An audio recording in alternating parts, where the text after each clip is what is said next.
कबूल एक अल्लाह दा दवाड़ा कर ले, झूठे जैली पीड़ा तो कनाड़ा कर ले।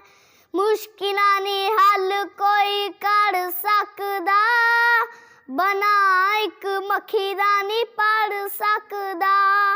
मिल के जहान पावे चारा कर ले, मिल के जहान पावे चारा कर ले। झूठे जैली पीड़ा तो कनाड़ा कर ले। सच्चियां ने खबरां कुरान दसदा, अल्लाह कोलो नफा नुकसान दसदा।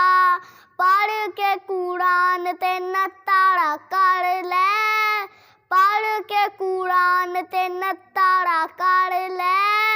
झूठे जैली पीड़ा तो कनाड़ा कर ले, कर दे